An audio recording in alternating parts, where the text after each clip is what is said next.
Welcome to Bible in the Bar. Here we are at Talia's Steakhouse after a wonderful lunch on the Upper West Side of Manhattan with our special guest, noted author and literary scholar, Ruby Namdar. Thrilled that you're with us today. Great to be here. We're exploring Deuteronomy chapter 19. We have a passage in Deuteronomy 19 that we've seen in the book of Numbers as well in different iteration, a description of the Asylum Cities, Yes. the Miklat, the cities to which a murderer will flee in protection from the redeeming kinsman, the Goel Hadam, until time of trial to determine whether or not the murder was accidental or willful. I want to take a step back and just ask you, what's your take on the theory behind the Asylum City, both in the context of the ancient Near East and maybe a modern conception or anything parallel to that? Look, first of all, we need to talk about revenge. Revenge is a real thing. Revenge is a need for humanity.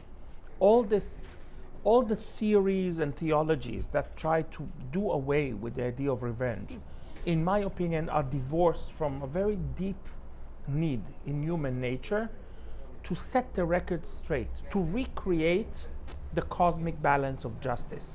There is something wrong about someone doing something terrible to someone else and getting away with it. So we need to reset the order. Yes. So there is something to be said for revenge.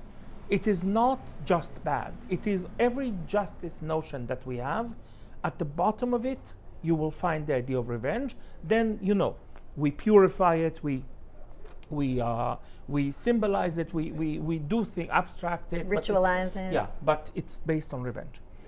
And here we have a verse, a chapter, a paragraph that understands the need, legitimizes it, but also undoes the cycle of bloodshed that blood revenges carry. And we know to the day there are certain societies that are plagued with endless cycles of blood revenge.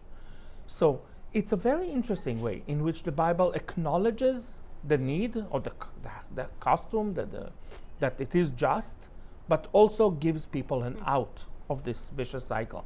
And theoretically, what could stay in the shelter city forever and just remain in shelter?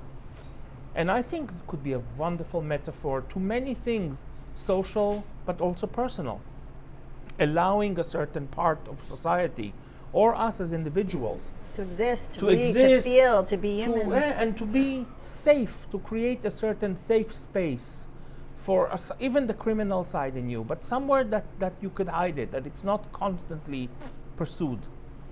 I think it's an intense and wonderful notion. Thank you. A really different perspective on the Miklat today.